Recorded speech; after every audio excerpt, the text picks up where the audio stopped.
আসসালামু আলাইকুম দর্শক, সামনে ঈদের শুভেচ্ছা জানিয়ে শুরু করছি আজকের রেসিপি ডিমের হালুয়া বা বরফি। আমি এখানে এক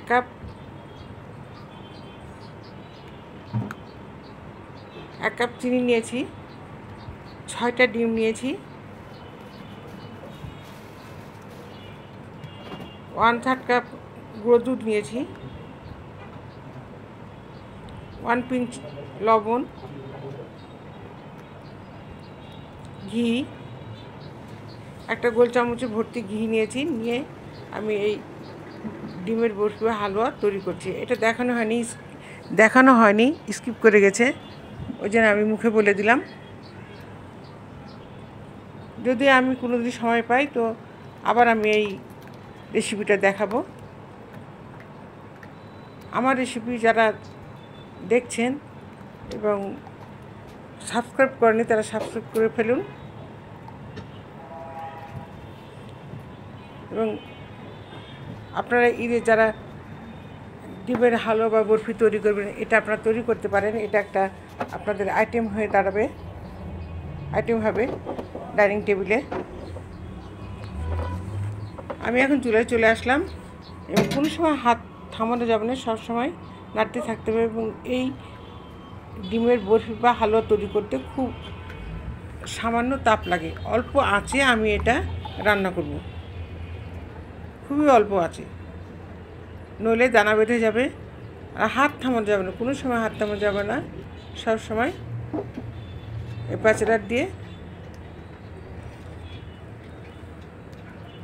হ্যান্ড উইচ দিয়ে আমি এই রান্নাটা করব। প্রথম থেকে আমি হ্যান্ড উইচ দিয়ে রান্না করছি।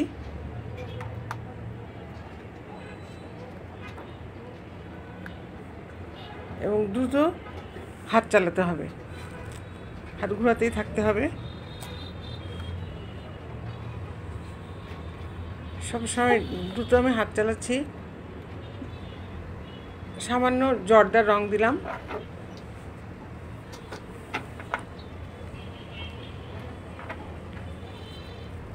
জর্দার রংটা মিশিয়ে দিচ্ছি।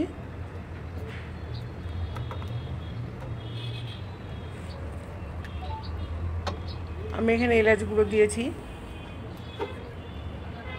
দেখুন ঘন হয়ে এসছে, আস্তে আস্তে ঘন হয়ে এসছে এবং ভালো লাগছে দেখতে। আপনারা যারা ডিমের হালুয়া বরফি তৈরি করেন তারা করবেন, আমার এই রেসিপিটি দেখুন এবং দেখে তৈরি করুন।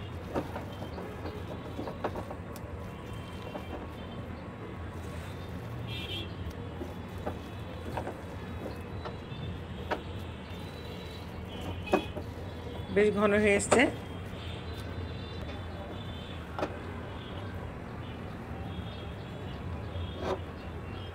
এবং দানা বেঁধে গেছে, ঝরঝরা হয়ে গেছে। আর কিছুক্ষণ পর আমি নামিয়ে নেব।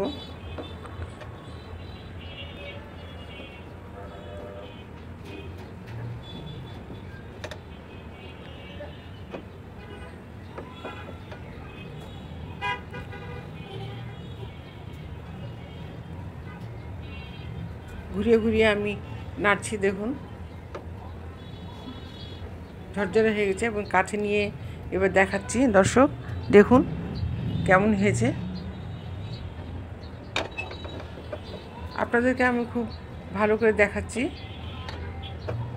কিন্তু হাত থামানো যাবে না, কোনো সময়ের জন্য হাত থামানো যাবে না, থামালেই এটা আবার জমা বেঁধে যাবে।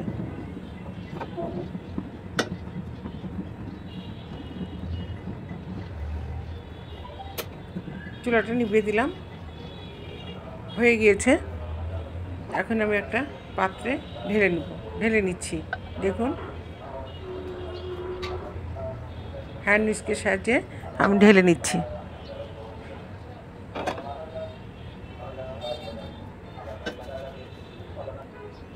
এখন আমি প্যাচেলারের সাহায্যে চেপে চেপে দিলাম, আর আমি হ্যান্ড উইস্ক ব্যবহার করব না, এখন প্যাচেলারের সাহায্যে চেপে দিচ্ছি। দেখুন কি সুন্দর হয়ে গেছে, চেপে চেপে দিয়েছি, খুবই চেপেছি হাত দিয়ে এবং প্যাচেলারের সাহায্যে। আপনাদের পাতিলা যাদের না থাকবে তাদের চামচ দিয়ে দিয়ে আস্তে আস্তে চাপবেন, দেখবেন হয়ে গেছে।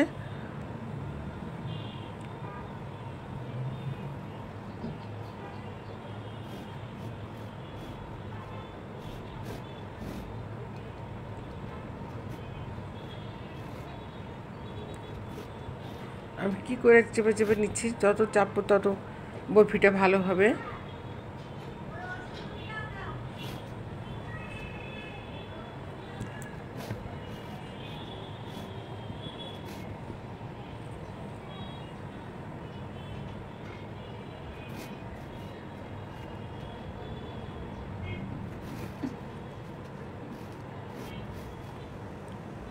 ঘুরে ঘুরে দেখছি কেমন হয়েছে।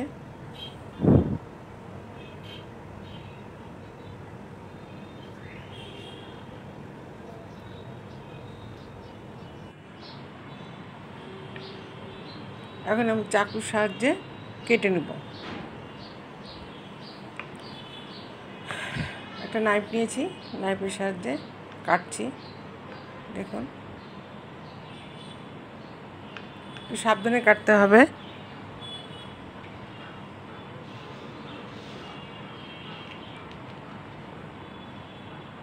এখন আস্তে আস্তে খুব আমি কাঠবাদাম এবং জাফরান দিয়ে সাজিয়ে দিয়েছি।